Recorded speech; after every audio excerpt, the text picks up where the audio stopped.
I've added a little bit to the title. So it's not just economics, and it's not just what we know about why social inequality persists, particularly in Britain, but it's about the consequences of this that I want to talk to you tonight, the consequences worldwide of having the kind of inequalities we currently have in this country.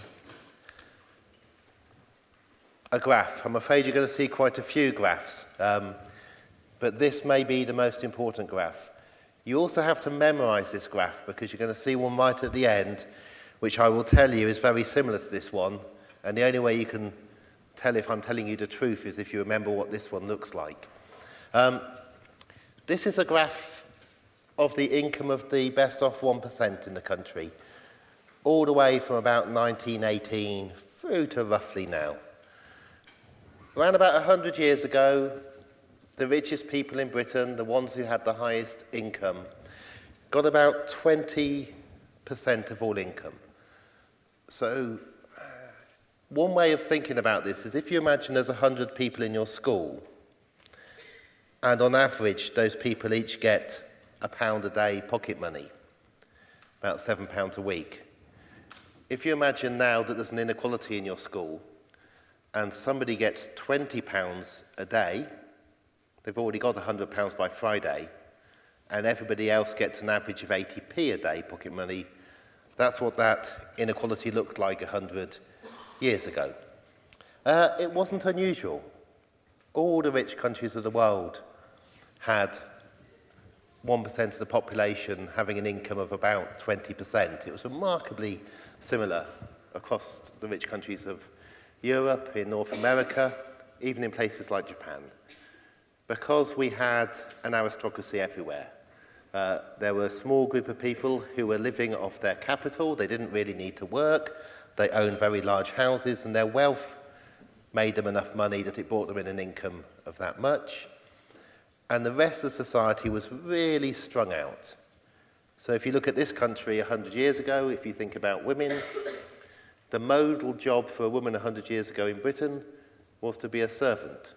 And you're largely being servants for very rich people. So it's a very, very divided society a century ago. That's the top line. It's the take of the 1%, and you'll see it dropping and dropping.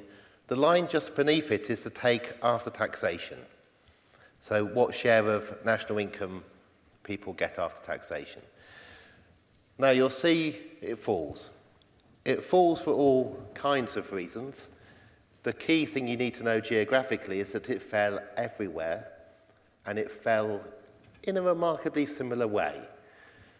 In some countries, it didn't fall quite so fast. So in Japan, it stayed quite high until the Second World War, and then inequality absolutely plummeted.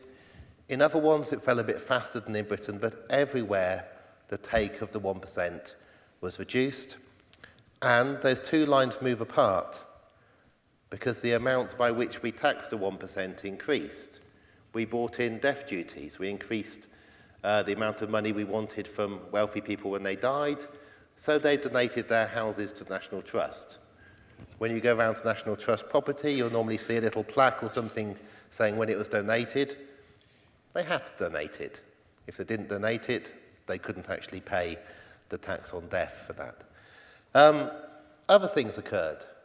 There'd been a revolution in Russia. That really scared people at the top of society because of what happened to people at the top of society in Russia who were essentially killed. It really focuses people's minds when that happens.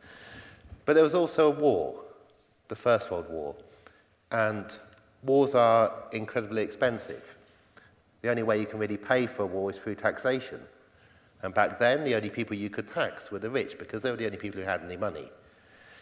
Then we had the Depression in the 1930s, following a crash, in a way similar to what's happened since 2008. And we had another war, which required more taxation. And again, the taxation had to come from people at the top of society. And so we, like every other rich country, became more and more equal. The take of the 1% dropped and dropped and dropped, until we get to the 1970s, when I was just a little bit younger than you, when the best off 1% of people in the country only took about 6% of all income. Now, the maths of the 1% is very easy. If the best off 1% takes 6% of all income, they're getting 6 times a normal wage. After taxation, that was 4% of all income. So the lower line there, you can see how much my hand shakes. Oh, I'm doing well today. The lower line there is at 4%, which means an income of about £100,000 a year in today's money, because an average wage is just under £25,000. That was the situation that I grew up with. That's what this country was like when I was a child. The rich had never had less. We had never been as equal as we were in the 1970s. Somebody running a large bank in London might get £150,000 a year, £200,000 a year. They wouldn't get 6 million a year or 10 million a year. If you're running a large advertising agency, you wouldn't get £30 million a year. That really happened. It was actually like that. And we were a bit unusual. If you just look at large countries in Europe, in the 1970s, we were the second most equal country to Sweden. But they were all bunched around the same kind of low level of inequality in the 1970s. And then something happened. And you can see it happening at the end of the 70s, and then you can see the take of the 1% just going up and up and up and up, heading back to around about the 1936 level. There's an increase in taxation. That's a higher rate of tax going up to 45p. The best off 1% pay about a third of all income tax. Huge amount of income tax. They don't actually pay a higher share of their income as tax overall compared to everybody else, because everybody else is paying VAT and other things. But we became more and more and more unequal from the point I was your age through to now. And now we're teetering. Now is really interesting. We have very little idea what's going to happen now. There are kind of 2 ways in which you can go. It's unlikely to carry on at this level. It's very hard for things. They don't tend to stay the same. We could become more unequal, and I'll show you in a minute the kind of places that are more unequal in the world. Or, and possibly more likely, we could become more equal. And the reason it's more likely is that if you're one of the most unequal rich countries in the world, the sensible bet is to say you're unlikely to carry on being at that extreme for very much longer, no matter what you're betting about. Now let me show you a map. I'm afraid this is the only map I've got, so I'm going to leave it up there for a bit of time. This is a map of the world.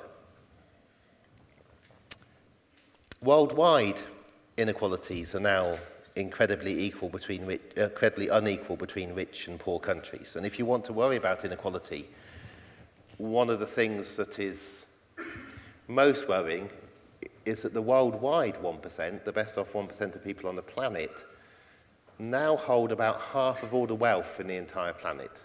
And we haven't ever had that situation before. And the amount of money that they are taking, the share of world wealth that they're taking, is currently going up at about 7% a year. Now, this is one of the reasons to say it's a really interesting time, because they have about half of all the wealth in the world, just 1% of the global population. The areas on this map are in proportional to people, so you get an idea where we are. The share is going up by about 7% a year at the moment.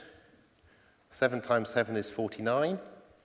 Which means that in about 7 years from now, the richest 1% of people in the world will own everything, or something's going to change.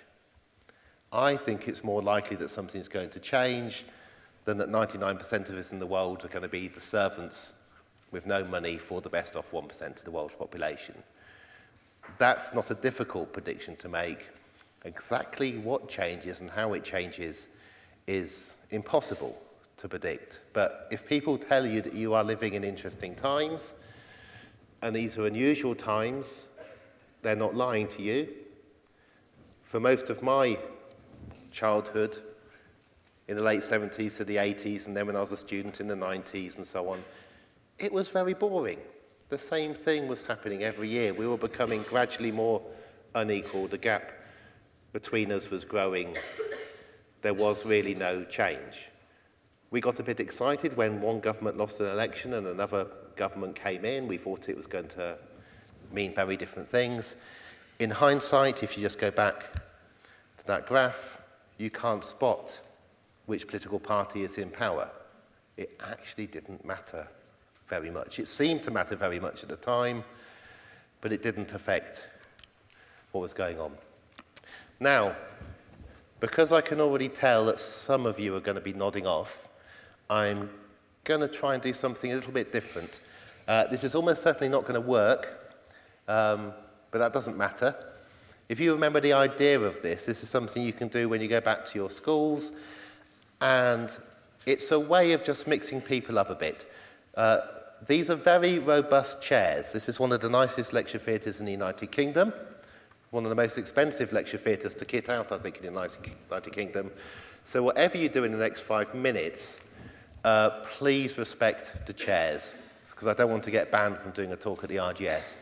What I want you to do, and I'm going to give you full instructions and then get you going, is I want you, with your bodies, to form a map like this. This is a population cartogram, which means, I know, that the reason for this is it's going to take me a couple of minutes before I can get you started, because we've got to get this slightly right. You are going to have to hold on to your belongings. It's partly because you're going to get to meet, maybe, depends how clustered you are by school, but you may get to meet some people you've never met before who happen to live quite near where you live. I always think that's a good idea, being a geographer. So, before we get going, don't move yet. Can you put your hand up if you're from London? So we have a no, we're from London. I'm going to have to think about what the hell to do with you at the back. You're going to form your own map at the back. Okay, who's from Essex? You're sitting in the wrong place then. Who's from Kent? Anybody from the home counties? If you know what the home counties are? Anybody from outside of Britain? Well done. Okay, I'm afraid you are in the right place then. Right, what we're going to do, and it's from my point of view, right, the map, I'm egotistical, it's from my point of view. This is west. This is east. Towards me is south. Away from me is north. Kensington and Chelsea is just in the middle there, where, yes, you young man are. So if you happen to be from Kensington and Chelsea, you don't have to move. Please gather your stuff up and very quietly move to where you think you should be and ask people. Okay?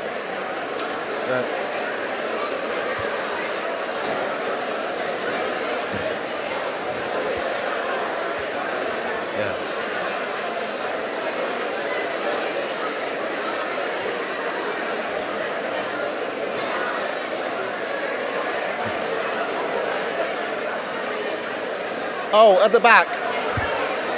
Do the same thing, but east and west, okay? Just go east and west correctly. Don't try and come downstairs. So if you're at the back, just move around a little bit. Yeah.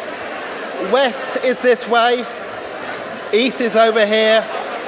South is towards me.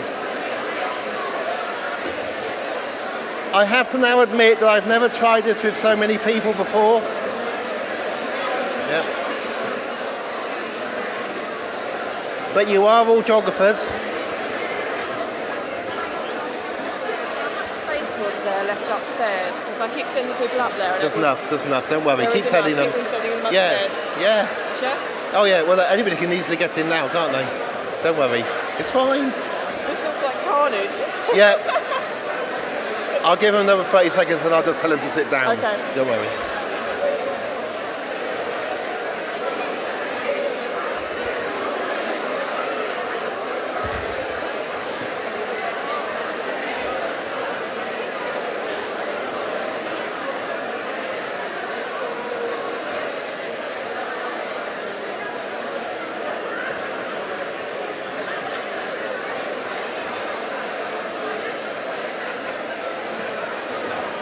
Okay, if you're from northeast London or Essex, you want to be going right back to that corner. Yeah.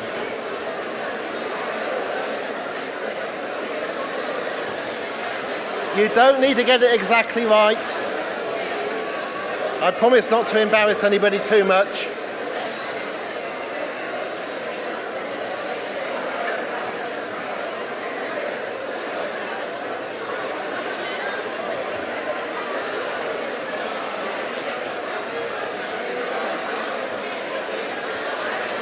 There's clearly too many of you from West London. You're going to have to move a bit towards the East End. Right.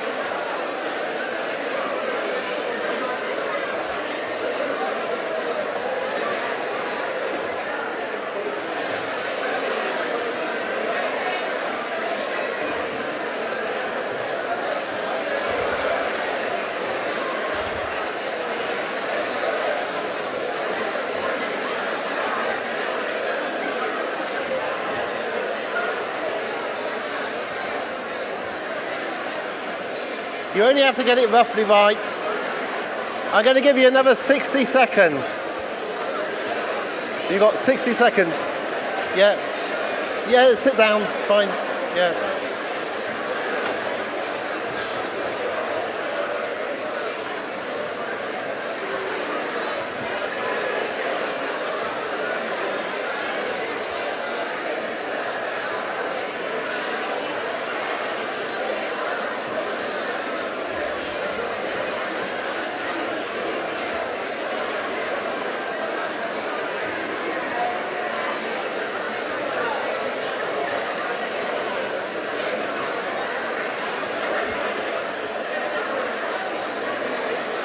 Okay, you got 30 seconds to sit down.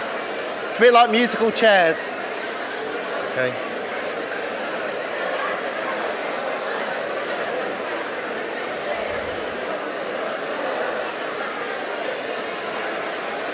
Okay.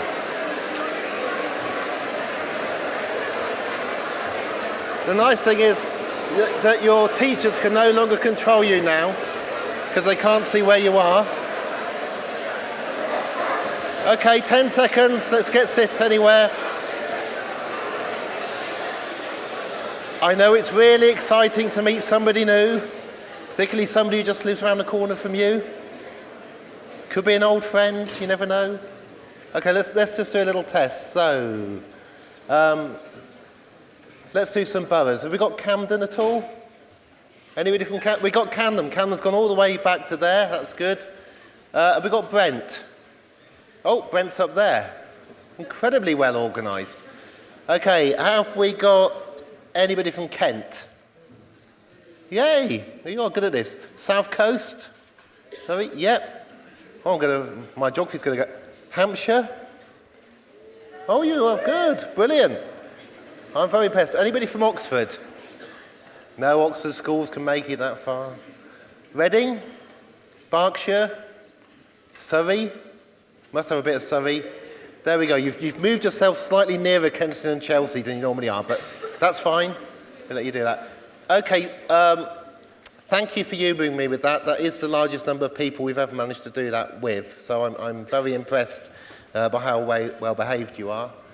I first did that at the University of Leeds, I think in about the year 2000, with just 100 undergraduates. And I got them all to move in the lecture theatre to where they were going to go back at Christmas. And maybe it was a bit immoral of me, but I said to them, they're all first years, and I said, you know, some of you got boyfriends and girlfriends from school and so on, and it's getting a bit tricky because you've just gone to university, but you still love that person. But just in case it doesn't work out, if you're going to meet somebody new from university, why not have a look at the people who live, you know, near to where you live, because it will make it much easier. I've never done that again. Yes, I do look around. The reason I've not done it again is that a normal geography department of about 100 undergraduates tends to produce one marriage after 3 years. 3 years, yep. But in that year, we got 3 weddings out of it, yeah. So you're far too young for all of that. Anyway, thank you for that. We've mixed you up a little bit. We've mixed you up because, as I said, our society is very polarised, and I'll get on to that. But also, we haven't, like, do you want to do a shuffle or are you okay? You're going to have to sit on the lap of the person, one of the people next to you. Also, in a way, we haven't mixed you up because, of course, we've become geographically more segregated. So you may actually be more mixed in your schools than you are by the area you come from. I'll leave you to try to work out whether that's the case. So just how unequal is the UK? I've gone on and on about, we're at a new high of inequality. The gap between the rich and the poor is as big as it was in 1936. This is another way of looking at inequality. What I'm doing now is taking the 25 richest countries on the planet with at least 2 million people and comparing the average incomes of the worst off 10% of families to the best off 10%. And just to see what the variation is between countries. Because the interesting thing for geographers is that we now have very wide geographical variations in inequality in the world, at least between rich countries. The most equal of the richest 25 countries in the world is Japan. In Japan, the poorest 10% take home a year about 4.5 times less than the richest 10%. It's still a big inequality, 4.5 times. But it's kind of like, back to the 1970s and 80s in Britain. What it means in practice is that a cleaner in Japan is paid about twice as much as a cleaner in Britain. But much more importantly, people at the top of Japanese society are paid much, much less. More than everybody else in Japan, of course. But the amount they're paid less is staggering. There are more people paid over £1 million a year who work in the Barclays Bank Tower in Canary Wharf than in the whole of Japan. Japan saves an enormous amount of money by not paying very high salaries at the top. Now, you might think there could be all kinds of reasons why Japan can do that. Japanese bankers might not find it very easy moving around the world because they have to learn English, although most Japanese top bankers do know English and hardly any of our bankers actually know Japanese, so they can't easily move to work in Japan. The reason why Japan is the most equal country in the rich world is because it lost a war. It was one of the most unequal countries in the 1930s. It had a feudal system, it had an emperor, still does, but underneath the emperor it had an aristocratic class who owned most of the land. At the end of the war, just after the atomic bombs were dropped on Nagasaki and Hiroshima, the United States moved into Japan, and because the United States were incredibly worried that there would be a revolution in Japan, because that's the kind of thing that happens when your entire social system is turned upside down and you become destitute, they took the land in Japan and divided it as equally as they could amongst the people to make Japan the most equal country in the world in the 1940s. It wasn't a brilliant country to live in the 1940s because it had lost a war and economically it wasn't doing well. But the United States, if you like, created a natural experiment of what happens if you give everybody an equal a start in terms of wealth and in life as you can. And the answer, over half a century later, is you get one of the most productive societies on the planet. It was one of the least effective countries by the Great Crash in 2008, 2009. You get the highest life expectancy on the planet. It had one of the lowest life expectancies in the 1930s for rich countries. You get a whole set of things that I'll show you later happen in Japan.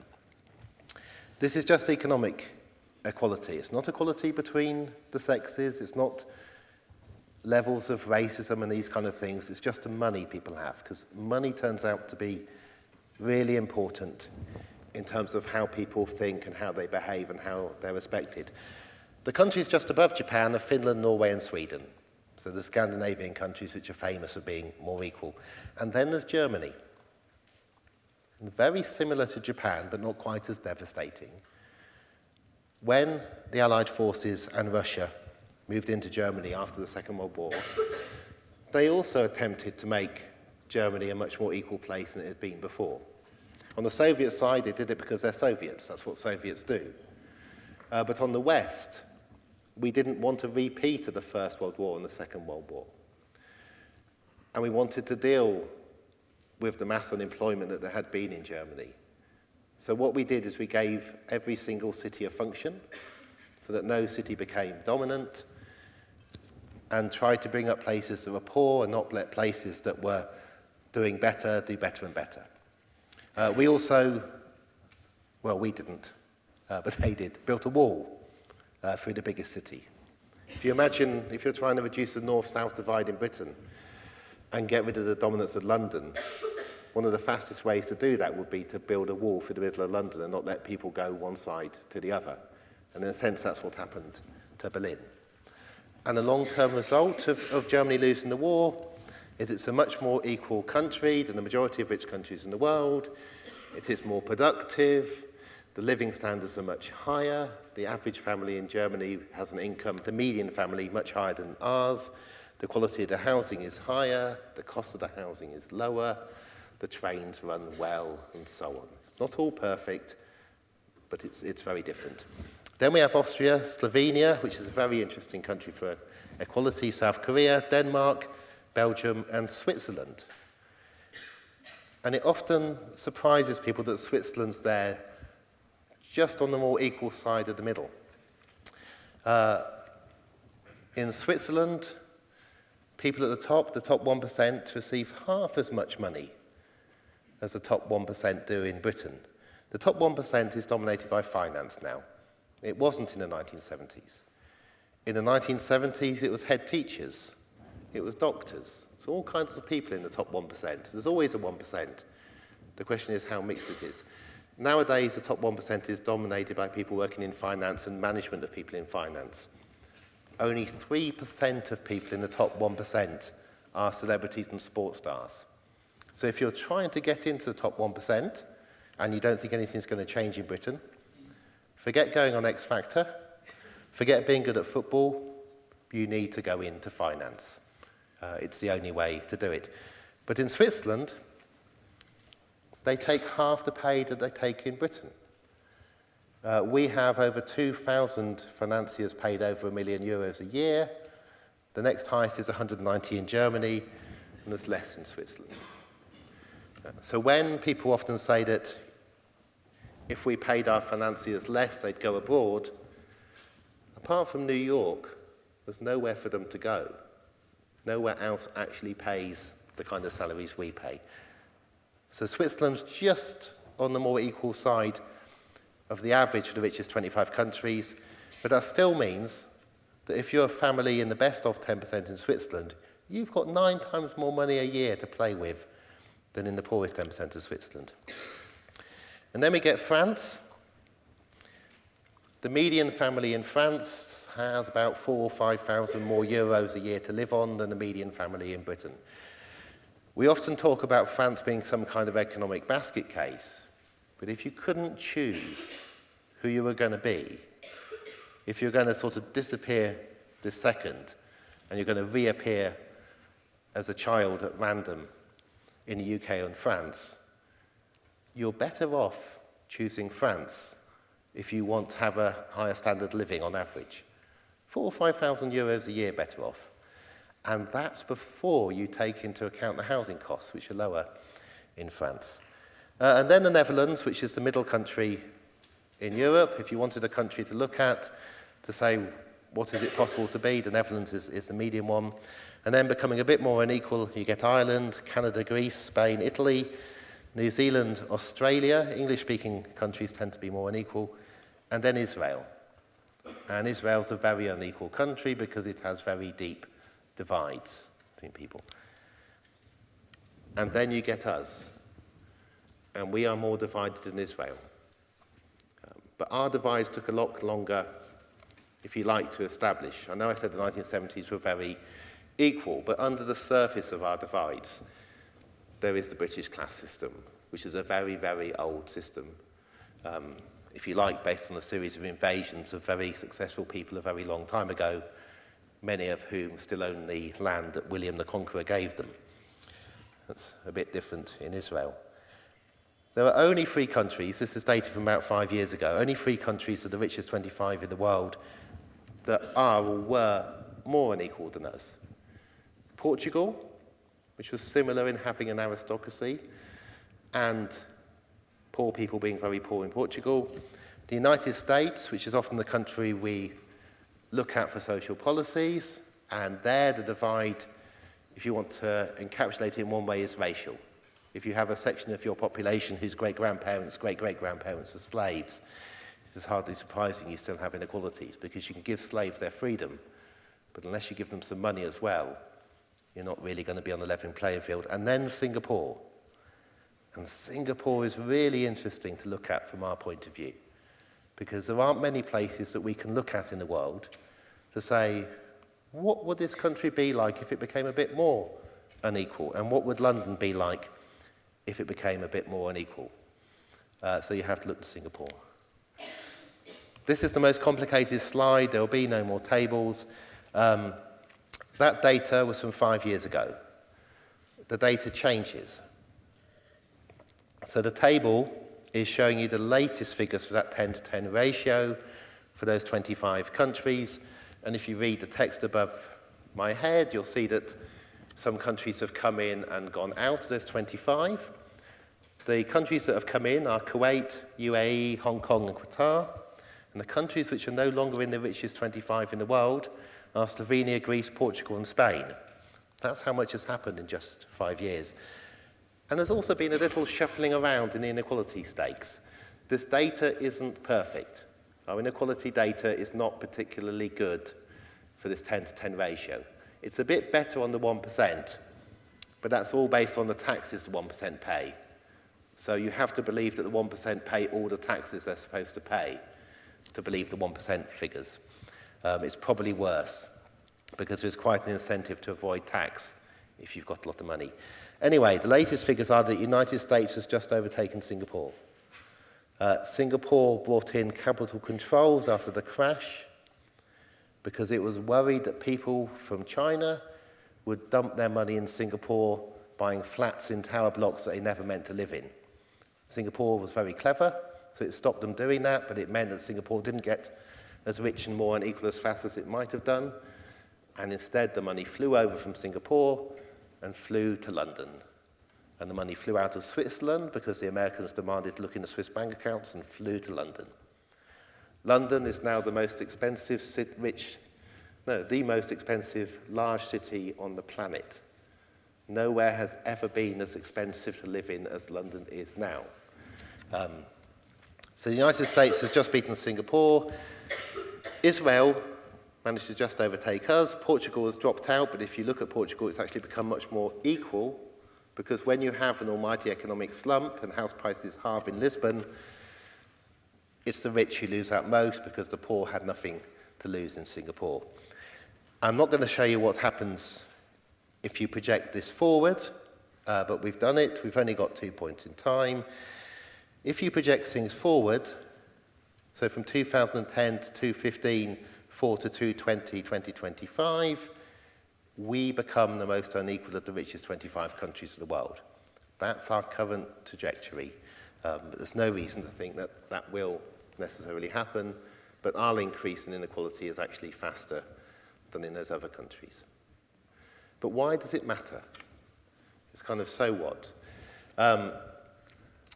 And you can make all kind of arguments about it matters for productivity. You'd be amazed how efficient cleaners are when you pay them twice as much. You can talk about the huge waste. There was a boss of Royal Dutch Shell based in the Netherlands of quite a few years ago who was very well paid, who said, if you paid me twice as much, I wouldn't work any harder, and if you paid me half as much, I'd work just as hard. So why are we paying the best 1%, what's now 15% of all income? It's about 1.5 national health services, if people would still work pretty hard for £500,000 rather than £1 million a year. There are other worries you can have. You can worry about how it divides people, how it changes who you can mix with. I've moved you around the lecture theatre. But supposing you're sitting next to somebody from a very different social background to yours, what would be the implications of you getting together and staying together later on? You may not think there's much in it at the moment, but what happens when you want to settle down?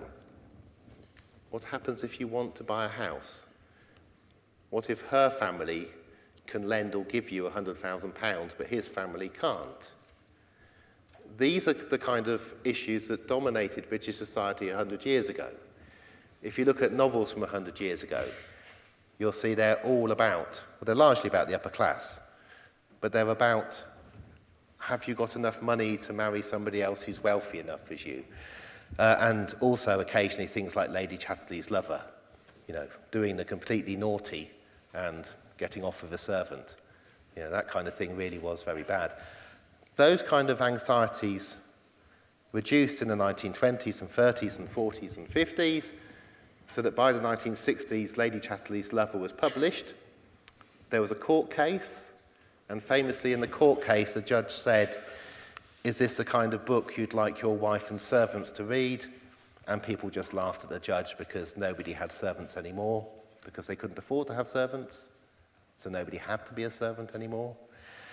And people really didn't talk to their wives in that way anymore. So you can worry about all of those kind of things, but because this is a geography lecturer, and because I've only got about 10 minutes left, I'm just going to worry about the physical geography side of this, which you won't have heard from before because nobody's written very much about it. Why do you get high inequalities, and then why does it matter for physical geography? If you win wars, you tend to stay unequal. So the United Kingdom and the US won wars. If we'd lost a war, we'd be much more equal. There are some people who argue for inequality, and we can talk about that in questions. One reason the UK is so unequal is because I think other people in the 1970s didn't argue well enough against it, as opposed to in France and Germany, where it didn't rise. Racism certainly helps inequality be high. There's a high degree of racism in the United States, quite a high lot in Israel, there's a lot in Singapore. Or class differences, which are the British form of racism. Seeing people as chavs and others as toffs, all that kind of thing. In most of the world, inequality is due to poverty. Once you go outside the richest 25 countries in the world, they're almost all much more unequal than the richest 25. Being more equal, being similar to each other, is a feature of affluent economies. It's only affluent economies that can build welfare states. It's only affluent economies that create a good enough taxation system to stop people hoarding money. And lastly, I think inequalities persist and are high because the consequences are not well known. And it's possible that there are all kinds of consequences that we are not aware of. So I'm just going to show you a series of bubble charts to end with. None of this proves anything. Correlation isn't causation. Just because two things line up, it doesn't mean one causes the other.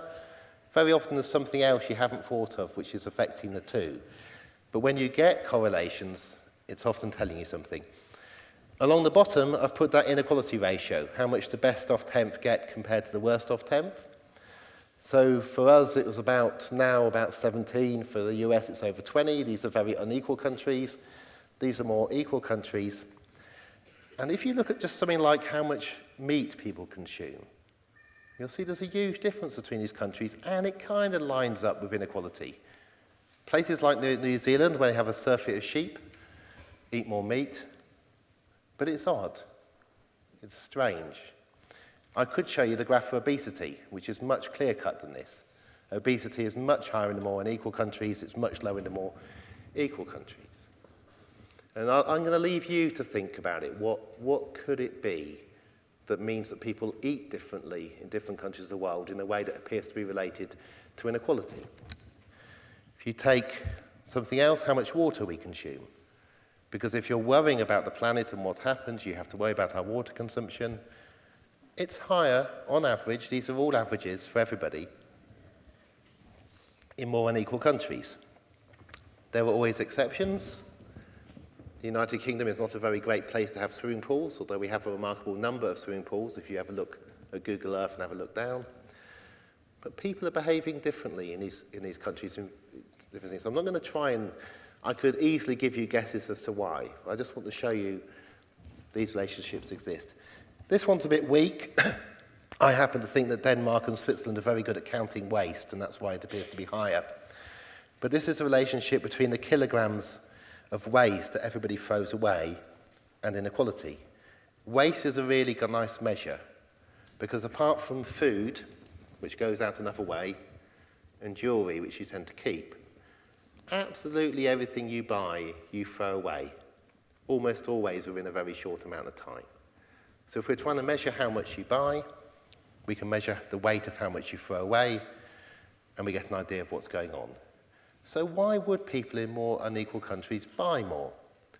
When I was walking down here this afternoon, I walked down Kensington High Street, and I counted 5 people standing outside shops who were paid to try to get me to go into the shop to buy something I hadn't even thought of buying. And these were clothes shops. And they even asked me, now look at me. You know, do I look like the kind of person who's just going to go and, no, I don't look like I often buy clothes. But if you look at the amount of garments that are sold in different countries, in the UK, and you're a good age group for this, the average item of clothing is only worn about 12 times. Sounds quite amazing, but it's very easy to work out because we know people only wear one shirt at a time and so on. In more equal countries, people buy things less frequently, often of a higher quality, and they make it last longer. But they have less advertising in more equal countries. 4% of the GDP of the US is spent on advertising. About 2% of our GDP is spent on advertising. It's about 1% in mainland Europe. And could that be related to inequality? If you're an advertising firm, you're being paid a lot more in Britain to work as an advertising firm than in a more equal country because the wages at the top are higher. So you've got to try even harder to advertise well, to get people to buy things they don't want to buy. That's the whole point of advertising. If somebody wants to buy it, you don't need to advertise it. Carbon dioxide emissions. Now you can say that Canada and Australia are very large countries, so people have to drive a long way there. But more equal countries are better at doing things like design a railway system and make sure it works. Or better still, even at planning their towns so that people don't have to live miles and miles away from where they work and drive in 6-lane motorways. All these things are connected.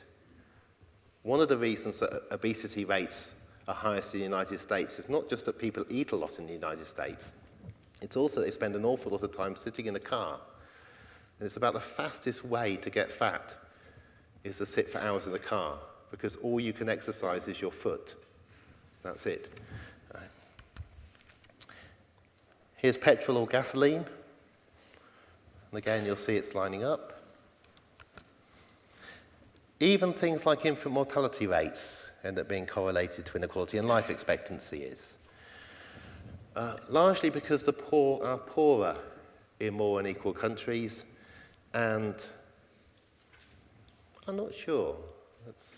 Maybe people have different attitudes to other people. They don't see it as so important. You might have spotted Singapore. Singapore, a few years ago, had the lowest infant mortality rate in the world. It now shares that with a whole series of other countries. So you might say, well, Singapore's incredibly unequal, and they have the lowest infant mortality rate in the world, so you know, there are exceptions to this kind of thing, and there always are. Inequality doesn't explain everything, and it's related to many other things. But when you look into the exceptions, it's fascinating. In Singapore, there are over 100,000 maids. These are servants. They've just won the right not to work for about 4 hours on a Sunday. They were having to work for 7 days a week until recently. The maids are pregnancy tested every 6 months. And if they're found to be pregnant, they're deported from Singapore, which means they can't have their children in Singapore. If your poorest section of your society can't have children, it reduces your infant mortality rate. This explains why people in Singapore didn't boast about the fact they had the lowest rate in the world. Ecological footprint, you've got a kind of relationship there. And this matters. If everybody behaves like people in the United States, then we need about 4 planets. We don't have 4 planets, so we can't have everybody behaving like people in the United States. If everybody were to behave like people in Japan, we need about 2 planets. Still 1 planet too many, but it's a lot better than in the USA. But again, you've got exceptions. Small and more urban areas and possibly places that are better at recording what they do, but everything isn't explained by this. Flying. People fly more often in more unequal countries. And of course, there's your exceptions, New Zealand. It's understandable why quite a lot of people fly from New Zealand. It's a lovely country, but you might get bored. And it really is the only way to get somewhere else. Norway is rather like an island, similarly with Canada. But people fly more. It's partly because they don't have a train system as they have in Germany. But possibly, it might also be that people are more enticed to think that that overseas holiday might be more fun than it really turns out to be. Things are going on. The reason I'm showing you these graphs, you're the first people to see these ones, by the way, is that we don't know. It's just very, very interesting. And it really matters. If you're worried about carbon pollution, about how much people consume, about how to get consumption down, about what rich countries can do so that poorer countries don't try to copy them, in which case we need 20 planets, if you take economic growth going forward, then you really need to worry if greater economic inequality means that everybody consumes more if they can. Crime, I'll just leave that there, there are other things. So, beginning to sum up, please think of a couple of questions for me. Please tell me where I'm wrong. We know that as inequality rises and when it's high, we trust each other less. When we do international surveys of people and we ask them, would you trust somebody in the street? Would you ask somebody to look at your bag while you head off to the toilet in the train? You find that levels of trust are very high in more equal countries, levels of trust are very low in more unequal countries. Hardly surprising. We understand each other less because we mix less in more unequal countries. We segregate far more. I have a friend who's a geography lecturer in Kyoto, and he just bought a house a few years ago in Kyoto, and I asked him, why did you buy that house there? He said, because I like that shrine. I said, was it only the shrine? And he said, yeah, I like that shrine. I said, what about the neighbourhood? He said, what about the neighbourhood? All the neighbourhoods are mixed in Kyoto. There are slight differences. I asked my friends in Japan if they could take me to the very poorest part of Japan when I'm visiting there, because that's the kind of thing I do. And they told me where it was, and they told me what trains to take to get there. It's 3 trains. It was quite complicated. And I said, great, can you take me there? And they went, no, you can just go on your own. And I went, no. I'm not that stupid. I don't ask somebody in a country, please, can you tell me the poorest neighbourhood in your country, and then head off there on my own. You know, that's not sensible to do. But in Japan, you can do it. And as long as it's not after dark, it's pretty safe. And the most amazing thing about this area is that half the bikes were not locked in the area. It's incredible differences. I think, and I'm going to show you in a minute why I think this, I think we learn less well. And we compete more in more unequal countries. If you want an example, think of, I'm being a bit mean, but George W. Bush, who's got degrees from Harvard and Yale. Think about Americans often appearing to be a bit crass, talking about how clever they are without actually knowing where places are in the world, that kind of thing.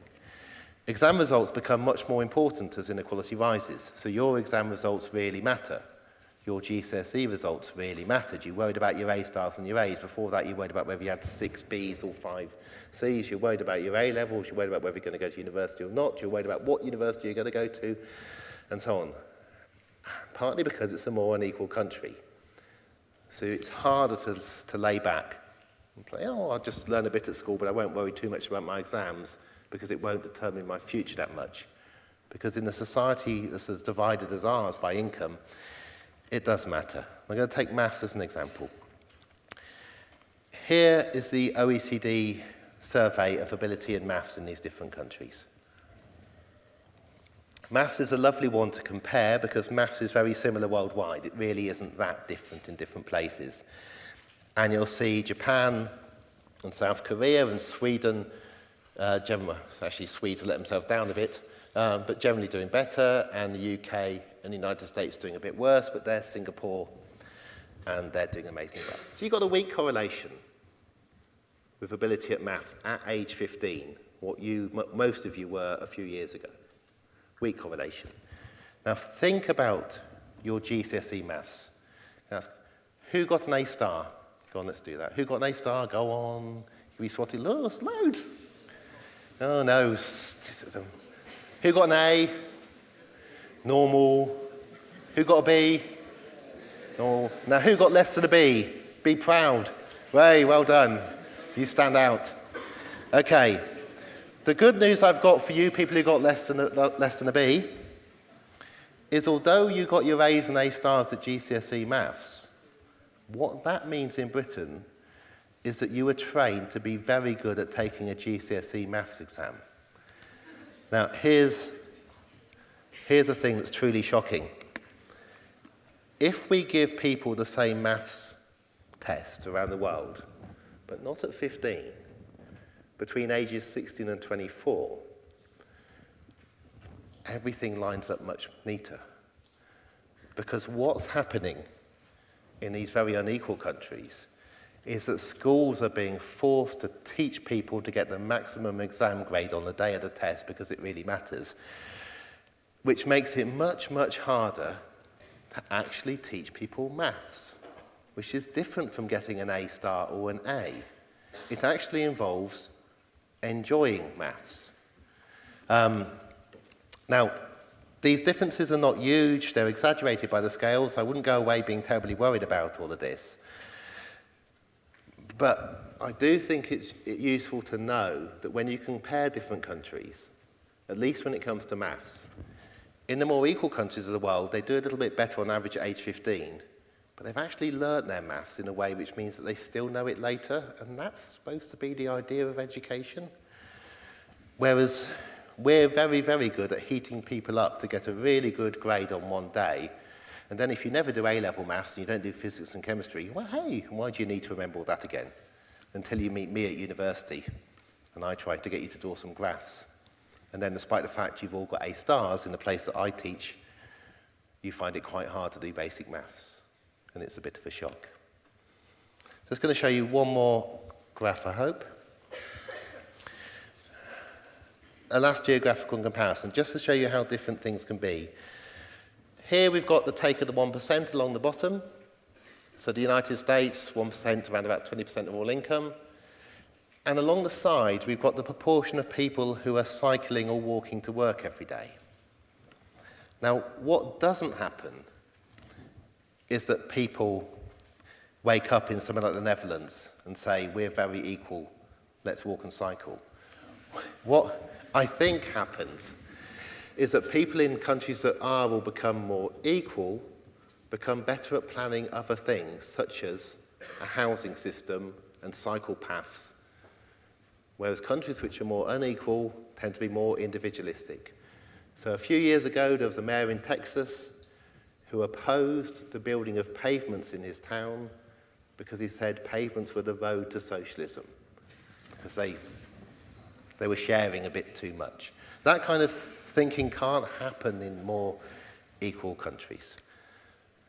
And if you remember at the beginning, I said, remember that graph? Here's a graph that's very similar. This is the segregation index of Conservative voters over that same period at each general election, all the way from 1918 through to 2015. We've just added the last dot. So it's not how well the Conservatives do, it's how geographically segregated in the United Kingdom Conservatives are. Conservative vote since the 1970s has become more and more segregated down in the southeast and in Surrey. And the most amazing thing happened in 2015. This has nothing to do with Scotland, because there were almost no Conservatives already in Scotland. But the segregation index jumped up more than 3 elections. The amazing thing was the Conservatives won the election.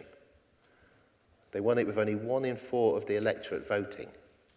I don't think there's anywhere else in the world that's ever managed to get a government elected with just 1 in 4 electors voting for them. But it kind of mirrors it. These are all coincidences, but they're about your times, and I really think they're very interesting. This is data which the Office of National Statistics released about 3 years ago and then promptly withdrew. It didn't withdraw because it had got it wrong. It withdrew it because it was an underestimate of the wealth of the top 1% in the country at the moment. And lastly, if you want to worry about things that can happen in more unequal countries, have a look at student debt in the United States. If you look at Germany, no student debt, no student fees. If you look at Denmark, no student fees. And if you want to work as an intern for a year, they'll actually pay you to do it. How? Because they have a much higher rate of taxation in Denmark. Why? Because they're more equal, so they think about sharing a bit more. But it's really, really annoying if you happen to have a lot of money because you're not going to be able to hold on to that money. I've gone over my time, so please ask me a question, and thank you very much. Thank you.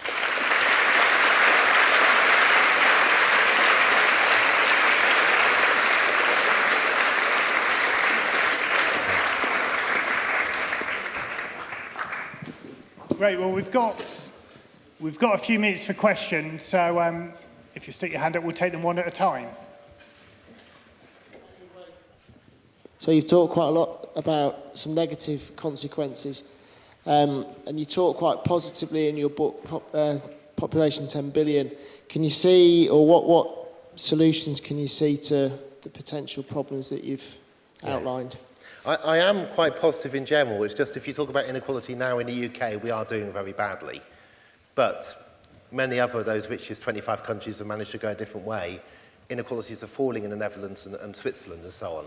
So it's possible. In terms of population 10 billion, you end up with more babies in more unequal countries. The US is the only one of those countries that has more than 2 children per woman. If you go to some of the most equal ones like Japan, you're heading down to it being normal to have only 1 child, which does mean a halving of population in a generation. But it's good news that our populations are slowing down. And we're also learning. You know, until we did this, until we actually found out and different countries went in different directions, we really didn't know that there were these repercussions that you wouldn't predict simply by rewarding people very differently in a country.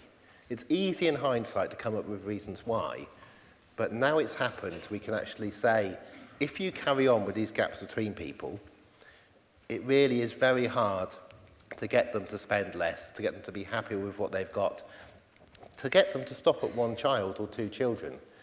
Because if you've got a country, say, where the welfare state is slowly being taken apart, then one way to ensure your future is to have 3 children, because then at least one of them might look after you in your old age. And the problem is if everybody does that, you end up with more and more people. Okay. Yeah. For those under the balcony, the question, Danny's focused on the richer nations of the world. What about the other nations and their different characteristics and the trends? Okay.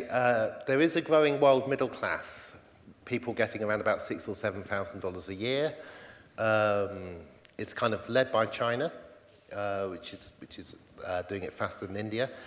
If you look at the worldwide distribution of income changing over time, then there is a bunching up in the middle, and we are becoming more equal.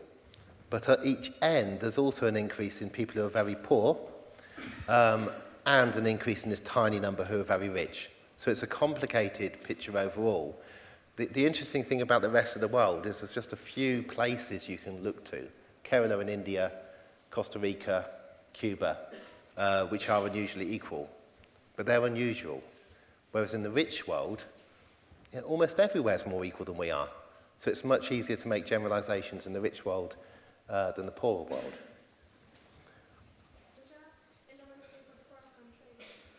Yeah. Okay, the question was around increasing economic growth and industrialisation and inequality, I think. In the last 50 years, the best thing a poorer country could do is become better off in terms of improving life expectancies and so on, because people simply didn't have enough.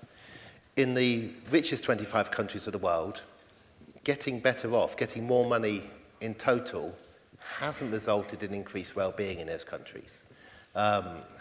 So you've got a kind of divided world. but in the places that had enough when I was a child, that could afford central heating, that could actually, do an education system, we had enough, but we wanted more.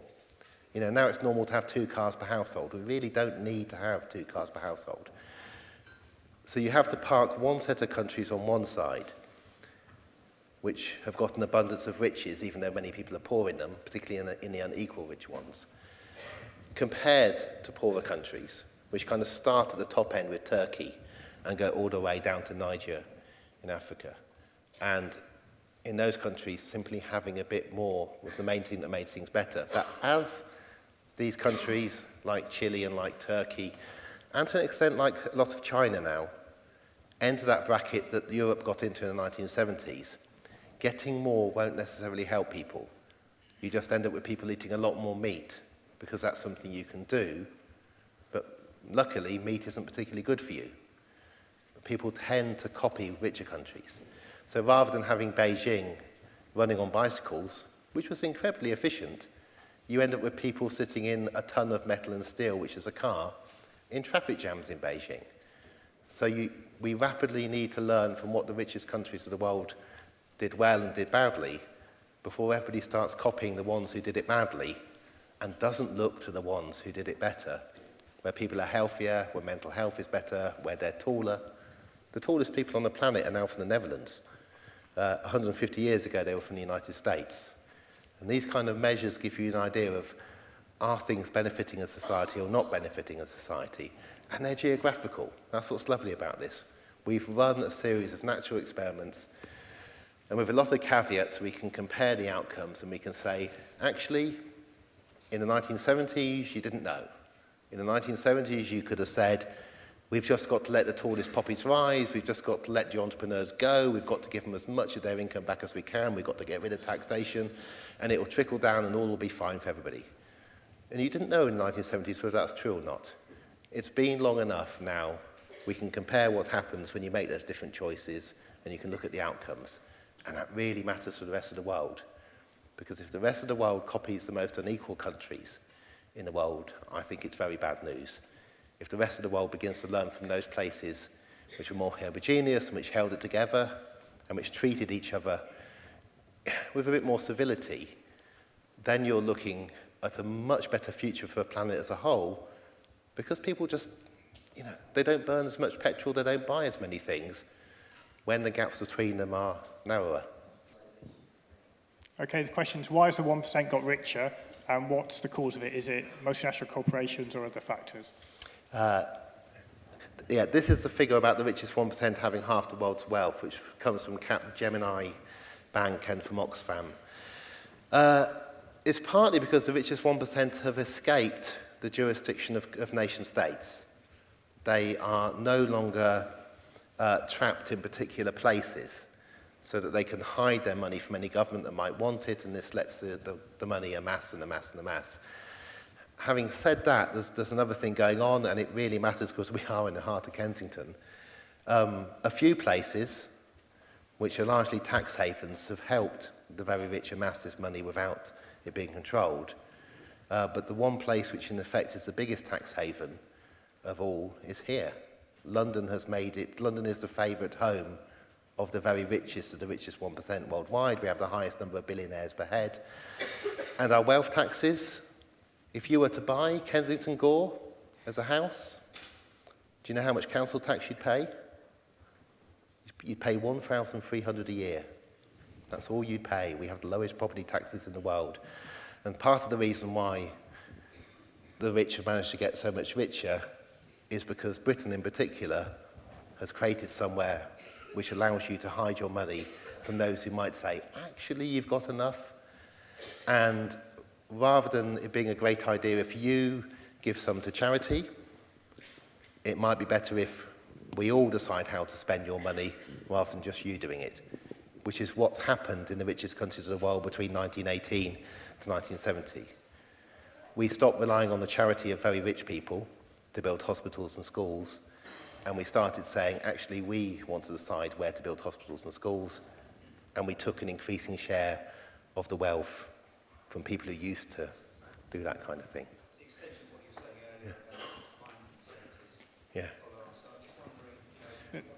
What I prefer. The question is, would you prefer to live, well, in 1979 or a period of time where inequality was lower or currently?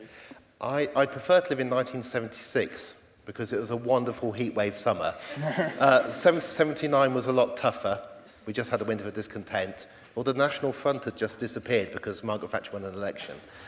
In 1976 or 1979, though, don't take me, take my children, which is interesting. In the 1970s, you could get a job as a teacher. The pay wasn't bad, it got worse in the 80s, it's now gone up a bit. But you could get a job as a teacher or many other things.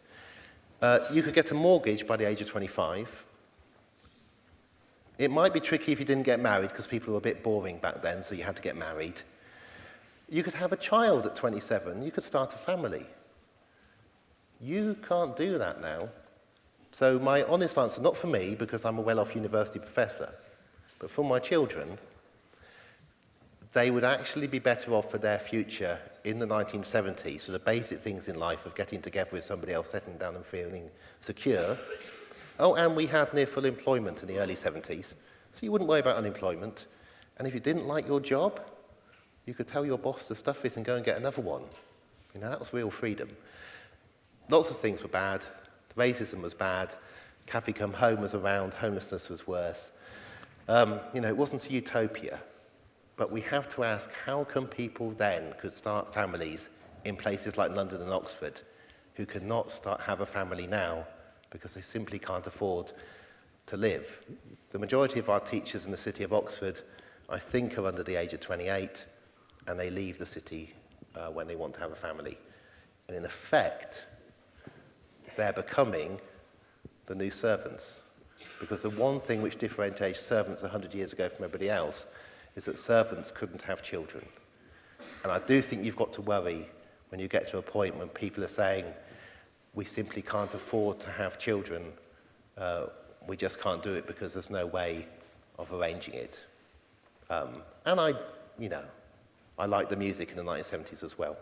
You got to wear flares in the 70s too, no doubt. So, anyway, we'll draw the evening to a close now. Danny, on behalf of everyone, I'd like to thank you for a thought-provoking lecture.